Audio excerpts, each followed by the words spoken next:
আহমাদুহু ওয়া নুসাল্লি আলা রাসূলিহিল কারীম আম্মা বাদ।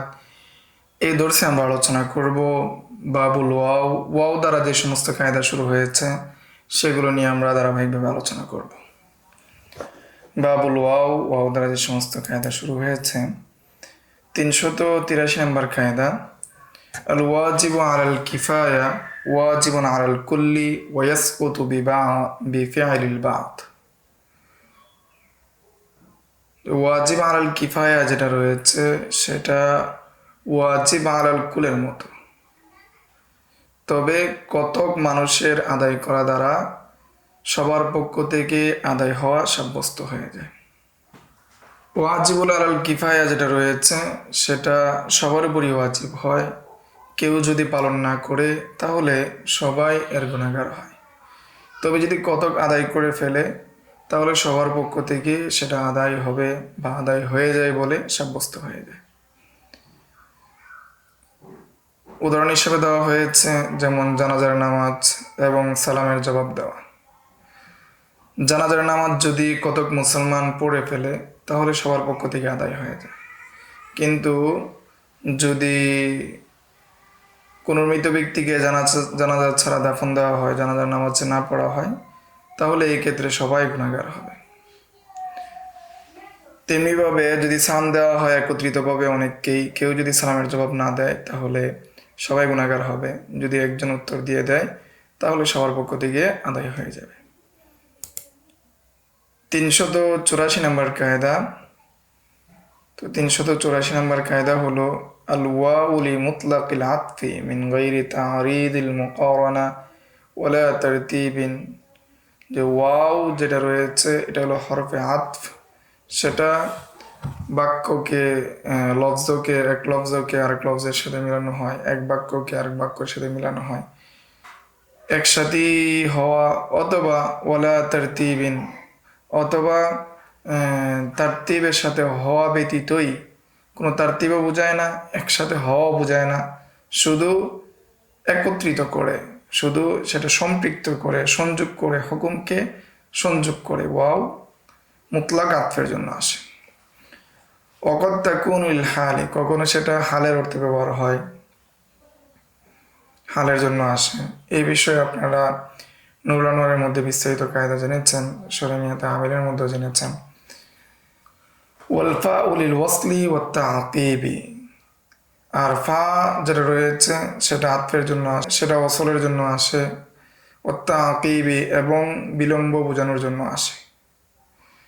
যদি ফা আসে তাহলে পরবর্তী যেটা রয়েছে সেটা বিলম্ব বোঝানোর জন্য আসবে। অর্থাৎ প্রথমে যা জাইদুন ফা আমরুন, জায়দ এসেছে এতপর কি আমর এসেছে। আবার ফাটা ওয়াকাদ তাদখুলু আলাল ইলালি, কখনো ফাটা ইলাল বোঝায়, কারণ বোঝায়। ওয়া সুম্মা লিত্তারাখি, সুম্মা যেটা রয়েছে সেটা আতফের জন্য এবং বিলম্ব বোঝানোর জন্য আসে। হাত্তা লিল গায়া, হাত্তা যে শব্দটা রয়েছে এটা গায়া বোঝানোর জন্য আসে। ওয়াবাল লিল ইদরাবি, বাল সেটা ভিন্ন জিনিস বোঝানোর জন্য আসে। ওয়ালাকিন লিল ইস্তিদরাকি, লাকিন পূর্বের জুমলার সাথে আরও কিছু বিষয় সম্পৃক্ত আছে, সেই সম্পৃক্ততা বোঝানোর জন্য আসে। ওয়া আউ লি আহাদিল আমরাইন, আউ যেটা রয়েছে সেটা দুটা থেকে যে কোনো একটাকে সমন্বয় করার জন্য, যে কোনো একটাকে বোঝানোর জন্য আসে, যে কোনো একটি সম্ভাবনা তৈরি করার জন্য, যে কোনো একটির জন্য, সেটার জন্য আসে। ওয়াবা লিল ইলসাকি, বা আসে এলসাকের জন্য, সংযুক্ত করার জন্য।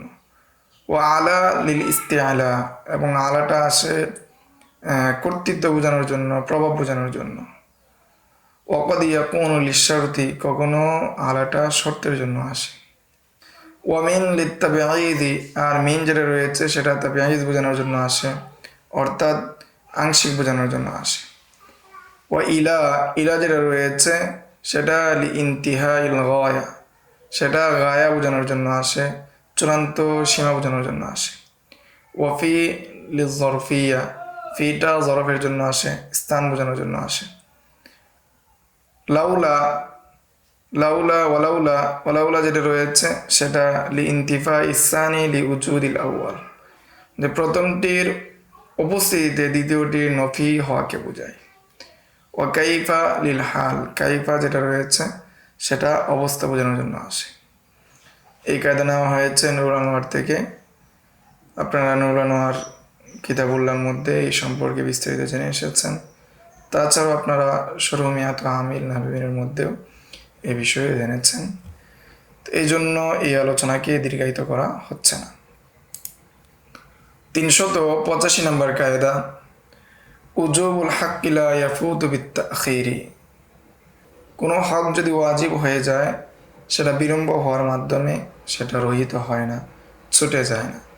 সিয়ার দ্বারা উদ্দেশ্য শরৎ সিয়ারুল কাবির।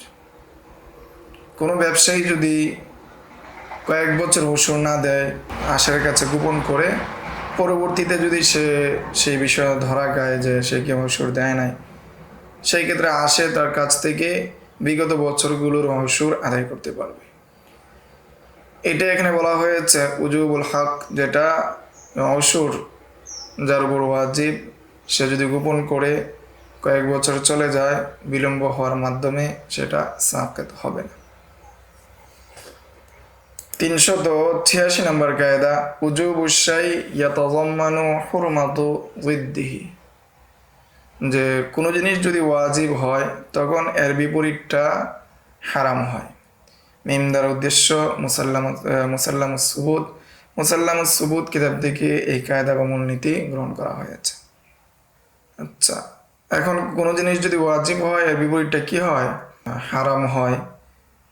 কিন্তু ফখরুল ইসলাম এবং কাজী আবু জাইদ এবং শামসুল আইম্মা সারখসি এবং তাদের কতক মুতাআখিরিন উলামায়ে কেরামের অভিমত হলো যে যে জিনিস ওয়াজিব হবে তার বিপরীতটা মাকরুহ হবে, কিলা বলে বলা হয়েছে।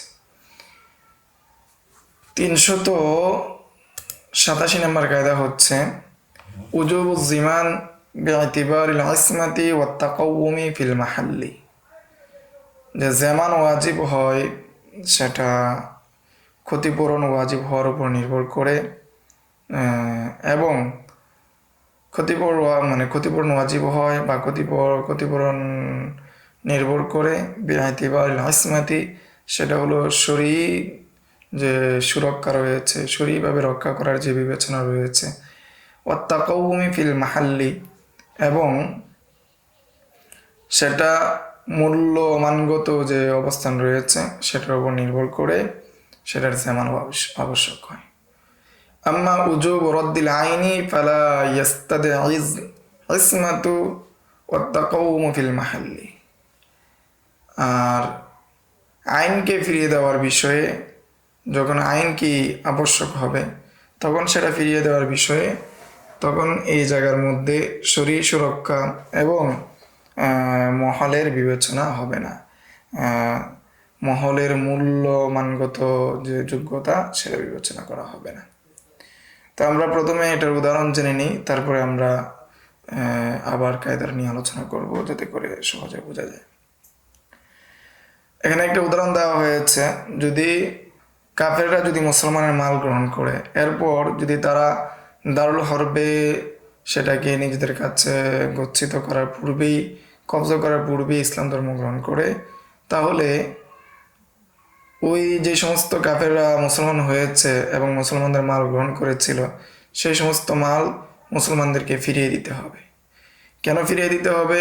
কেননা মুসলমানের মাল গ্রহণ করতে পারে না, সেটা তাদের জন্য হারাম। তবে যদি তারা যদি দারুল হরবে চলে যায়, নিজে এটা কবজা করে ফেলে, এরপর যদি ইসলাম ধর্ম গ্রহণ করে ফেলে, তাহলে তাদেরকে আর ফিরিয়ে দিতে পারবে না। আর যদি ইসলাম ধর্ম গ্রহণ করার পূর্বে সেটা ধ্বংস হয়ে যায় তাহলে তাদের উপর দায় আসবে না। এটাই বলা হচ্ছে যে জামানটা যে ওয়াজিব হবে সেটা হলো তার যে শরীর যে রক্ষা করার যে বিষয়, যেহেতু সে ওই সময় মুসলমান ছিল না সেই হিসাবে তার রক্ষা করার বিবেচনা ছিল না, এবং তার মহল যেটা অর্থাৎ কবজা করে নাই, সে দারুল হরবেও নেয় নাই, সেই হিসাবে দারুল হরবে যেহেতু নেয় নাই সেই হিসাবে সেটা কি পাবে না, সেটা যদি ধ্বংস হয়ে যায় তাহলে তার জামান দিতে হবে না। অনুরূপভাবে সে যদি এর পূর্বে ইসলাম ধর্ম গ্রহণ করে তাহলে তাকে ফিরিয়ে দিতে হবে। এখন এই কায়দার দ্বিতীয় অংশ, আম্মা উজুব রদ্দিল আইন ফালা ইয়াস্তাদিল ইসমাতু ওয়াত তাকাওয়ুম ফিল মাহাল। যে রদ্দে আইন অর্থাৎ মূল জিনিসটা ফিরিয়ে দেওয়া যদি ওয়াজিব হয়, সেই জায়গার মধ্যে ইসমত এবং তাকাউম সেটা কি না, শর্ত না। উদাহরণ হিসাবে যদি কোন মুসলমানের কাছ থেকে যদি মদ কি করা হয়, গসব করা হয়, মুসলমান যদি কি করে অন্য একজন মুসলমানের কাছ থেকে কি করে মদ গসব করে, মদ গ্রহণ করে, এমত অবস্থায় তাকে আদেশ করা হবে সেটাকে ফিরিয়ে দেওয়া। যদি সেটা আইন ফিরে দিতে পারে তাহলে সে আইন দেবে, আর যদি আইন না থাকে তাহলে তাকে কোনো জামান দিতে হবে না। এই ক্ষেত্রে তাকে মদও ফেরত দিতে হবে না, অনুরূপভাবে মদের মূল্য ফেরত দিতে হবে না। এটাই বলা হয়েছে কায়দার দ্বিতীয় অংশে, আম্মা উজুব রদ্দিল আইন ফালা ইয়াস্তাদিউল ইসমাতু ওয়াত তাকাওয়ুম ফিল মাহাল। যে রদ্দে আইন ফেরত দেওয়ার ক্ষেত্রে সেটা ইসমত এবং তার মহল যেটা রয়েছে সেই মহলে থাকা, মহলে হওয়া, এটা কিনা শর্ত না। 388 নম্বর কায়দা, ওয়াসফুশ-শারতি কাশ-শারতি। কোনো বিষয়ের গুণাবলী যদি শর্ত করা হয় তাহলে মূল শর্তের গুণাবলীর মতোই। 3 নম্বর উদ্দেশ্য আল আশবাহ ওয়ান নাযায়ের। আল আশবাহ ওয়ান নাযায়ের থেকে এই কায়দা বা মূলনীতি গ্রহণ করা হয়েছে। অর্থাৎ ইদা ওয়াসাফা শারত ইউরাই কামা ইউরাই আসলাহু। যখন কোনো গুণের শর্ত করা হয় তখন আসলকে শর্ত করার নেই, ওই গুণেরও রেয়াত করা হবে, বিবেচনা করা হবে। এর উদাহরণস্বরূপ কেউ যদি কারো স্ত্রীকে বলে ইন দাখালতি দার রাকিবাতান ফাআনতি তালিকুন, যদি তুমি এই ঘরে আরোহণ অবস্থায় প্রবেশ করো তাহলে তুমি তালাক। এমত অবস্থায় সে যদি ঘরে প্রবেশ করে আরোহণ ছাড়া তাহলে তালাক হবে না। তাই এখানে আরোহণ করা এটা একটা গুণ, এই গুণের শর্তটা আসলের শর্তরে নেই কি বিবেচনা হবে। 389 নম্বর কায়দা, আল ওয়াসফু ফিল হাজিরি লাগবুন ও ফিল গায়বি মুআতাবার। মিম জিম দ্বারা উদ্দেশ্য মাজাল্লাতুল আহকামিল আদলিয়া। যে কেউ যদি কাউকে কোনো বিষয়ে কোনো জিনিস বিক্রি করে, কেউ যদি কারো নিকট কোনো জিনিস বিক্রয় করে এবং ওই পণ্যের গুণাবলী যদি সে বলে, এমত অবস্থায় পণ্যটি যদি ক্রেতার সামনে থাকে আর পণ্যের যে সমস্ত গুণাবলী বলেছে সেই সমস্ত গুণাবলী যদি এই পণ্যের মধ্যে না থাকে তারপরে যদি ক্রেতা গ্রহণ করে তাহলে সেই গুণাবলী বিবেচ্য হবে না, লাভ বলে গণ্য হবে, অনর্থক বলে গণ্য হবে। উদাহরণ হিসাবে বলা যেতে পারে, যদি বিক্রেতা যদি ক্রেতাকে বলে যে এই লাল ঘোড়াটি আপনার কাছে বিক্রি করলাম, এবং ঘোড়াটা যদি উপস্থিত থাকে, এমত অবস্থায় ঘোড়াটা যদি লাল না হয়ে কালো হয় বা মেটে রঙের হয় তাহলে এই বিক্রি বিশুদ্ধ বলে গণ্য হবে। কেননা যেই গুণ বর্ণনা করা হয়েছে আর যেই দিকে ইশারা করা হয়েছে, লফজ এবং ইশারা যেহেতু একত্রিত হয়েছে সেই জায়গার মধ্যে ইশারা বিবেচ্য হবে, লফজ বিবেচ্য হবে না।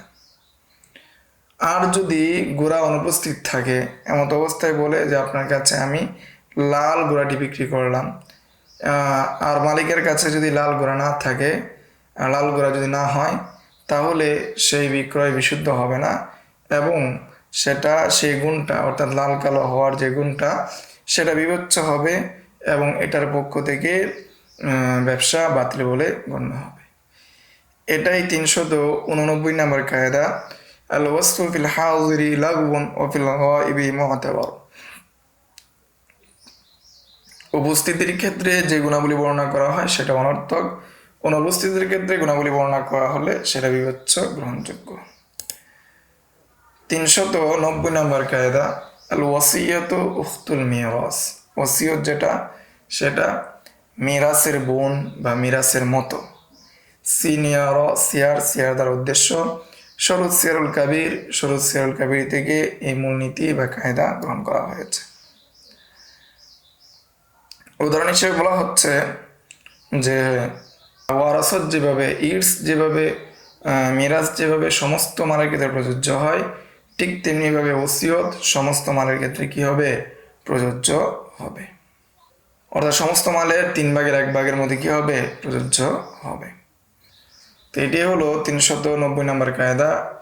আল ওয়াসিয়াতু উখতুল মিরাস, ওসিয়ত হলো মিরাসের বোন বা মিরাসের মতো। 391 নম্বর কায়দা, আল ওয়াসিয়াতু লিল মাজহুলি লা তাসিহ। যদি ওসিয়ত কোনো অজ্ঞাত ব্যক্তির জন্য করা হয় তাহলে সেটা বিশুদ্ধ হবে না, সেটা বাতিল বলে গণ্য হবে। যদি কোনো ব্যক্তি এমন কারোর জন্য ওসিয়ত করে যার পরিচয় জানা যায় না, তখন সেই ওসিয়তটা বাতিল বলে গণ্য হবে। 392 নম্বর কায়দা, আল ওয়াফাউ বিশ-শারতি ওয়াজিবুন। শর্তকে পূরণ করা, যে শর্ত দেওয়া হয়েছে সেই শর্তকে পূরণ করা হলো ওয়াজিব। সিনিয়র দ্বারা উদ্দেশ্য শরুত সিয়ারুল কাবির, শরুত সিয়ারুল কাবির থেকে এই মূলনীতি বা কায়দা গ্রহণ করা হয়েছে। যদি কোনো বন্দি ব্যক্তি বলে, আমি যদি এই চুক্তি পূরণ না করতে পারি তাহলে আমি তোমাদের জিম্মি হয়ে যাব, অর্থাৎ আমি তোমাদেরকে 1000 গোলামের সন্ধান দিব, যদি আমি না দেখাতে পারি তাহলে আমি জিম্মি বলে গণ্য হব। এমত অবস্থায় সে যদি শর্ত পূরণ না করতে পারে তাহলে সে জিম্মি বলে গণ্য হবে, তাকে হত্যা করা যাবে না, কেননা আল ওয়াফাউ বিশ-শারতি ওয়াজিবুন। 393 নম্বর কায়দা, আল ওয়াকালাতু লা তাকতাসিরু আলাল মাজলিসি বিখিলাফিত তামলিক। যে ওয়াকালাত, দায়িত্ব, কেউ কাউকে যদি ওকিল বানায় সেটা কোনো নির্দিষ্ট মজলিসের ক্ষেত্রে সীমাবদ্ধ হবে না, কিন্তু তামলিক যেটা রয়েছে সেটা মজলিসের ক্ষেত্রে সীমাবদ্ধ হবে। কেউ যদি কাউকে, তার স্ত্রীকে তালাক দেওয়ার জন্য উকিল বানায় তাহলে সেটা ওই মজলিস পর্যন্ত সীমাবদ্ধ হবে না। উকিল চাইলে এই মজলিসের পরে অন্য মজলিসে গিয়ে বিলম্ব করেও এই তালাক দিতে পারে। কেউ যদি তার স্ত্রীকে তালাকের মালিক বানায়, তালাকের তাফউইজ দেয়, তাহলে সেটা মজলিস পর্যন্ত সীমাবদ্ধ থাকবে, সেটা মজলিস অতিবাহিত হবে না। এর মধ্যে আরেকটা পার্থক্য রয়েছে, ওকালতের ক্ষেত্রে মুয়াক্কিল চাইলে তার অধিকার বা তার দায়িত্ব ফিরিয়ে নিতে পারে, কিন্তু তামলিকের ক্ষেত্রে সেটা ফিরিয়ে নিতে পারে না, নেওয়ার অধিকার রাখে না। এটাই 393 নম্বর কায়দা, আল ওয়াকালাতু লা তাকতাসিরু আলাল মাজলিসি বিখিলাফিত তামলিক। ওয়াকালা যেটা রয়েছে সেটা মজলিস পর্যন্ত সীমাবদ্ধ থাকে, সেটা এর বিপরীত হলো তামলিক। তামলিকটা কি থাকে না? মজলিস পর্যন্ত সীমাবদ্ধ থাকে না। 394 নম্বর কায়দা, আল ওয়াকিলু ইয়াকবালু কওলুহু বিয়ামিনিহি ফিমা ইয়াদদাইহি। যে ওকিল যে রয়েছে তার কৌল গ্রহণ করা হবে কসমের সাথে, সে যা দাবি করেছে সেই দাবির মধ্যে। শিন্নন দ্বারা উদ্দেশ্য আল আশবাহ নাজায়ের থেকে এই কায়দা গ্রহণ করা হয়েছে। অর্থাৎ উকিলের কথা গ্রহণযোগ্য হবে, বিবেচ্য হবে তার কসম সহকারে। এই বিষয়ে আপনারা 216 নম্বর কায়দায় জেনেছেন যে 16 নম্বর কায়দা হলো আল কওলু মাইয়া তামাসসাকু বিল আসলি বিয়ামিনিহি। কৌল গ্রহণ করা হবে, বিবেচনা করা হবে যে আসলের উপর আছে, বাহ্যিক অবস্থার উপর আছে কসমের সাথে।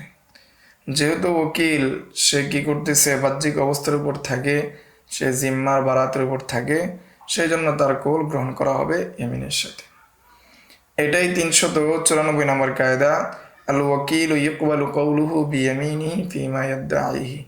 উকিলের কৌল গ্রহণ করা হবে, বিবেচনা করা হবে সে যা বলে সেটা তার কসমের সাথে। শিন্নন দ্বারা উদ্দেশ্য আল আশবাহ নাজায়ের।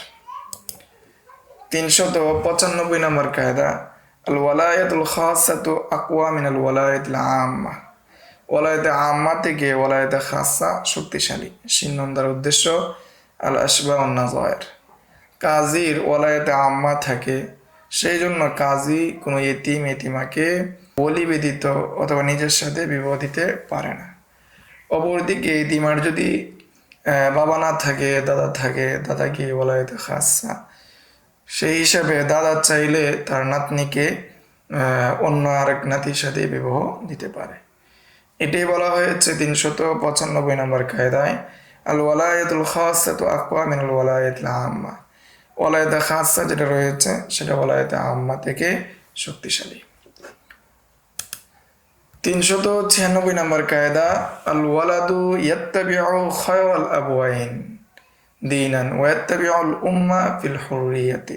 সিনিয়র দ্বারা উদ্দেশ্য শুরুত সিরাল কাবির।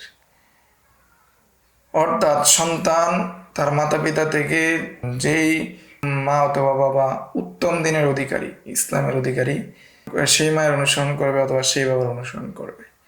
বাবা যদি মুসলিম হয় তাহলে বাবার অনুগামী হিসেবে ছেলে মেয়েকে মুসলিম হিসেবে গণ্য করা হবে। মা যদি মুসলিম হয় তাহলে ছেলেকে মুসলিম হিসাবে গণ্য করা হবে। এবং বংশের ক্ষেত্রে তার বাবার অনুসারী, এবং আর স্বাধীন হওয়ার ক্ষেত্রে তার মায়ের অনুসারী। মা যদি দাসী হয় তাহলেও সে দাসী হবে, মা যদি স্বাধীন হয় তাহলে সে স্বাধীন বলে গণ্য হবে। তো সিনিয়র ওদের উদ্দেশ্য শুরুত সিরাল কাবির, শুরুত সিরাল কাবির থেকে এই কায়দা বা মূলনীতি গ্রহণ করা হয়েছে। আচ্ছা, আমরা তো দ্বিতীয় অংশ যেটা রয়েছে সেটা আমরা জেনে ফেলেছি। সেটা হলো মায়ের অনুসারী হবে কিসের ক্ষেত্রে? যদি মা যদি গোলাম হয় তাহলেও, মা যদি দাসী হয় তাহলে ছেলেও গোলাম বলেই গণ্য হবে। মা যদি স্বাধীন হয় ছেলেও স্বাধীন বলেই গণ্য হবে। তো এই ছিল আরো কয়েকটি কায়দা। সামনের দর্শে আমরা বাকি কায়দাগুলো নিয়ে ধারাবাহিকভাবে আলোচনা করবো ইনশাআল্লাহ। আসসালামু আলাইকুম ওয়া রাহমাতুল্লাহ। يؤتي الحكمة من يشاء ومن يؤت الحكمة فقد أوتي خيرا كثيرا وما يذكر إلا أولو الألباب.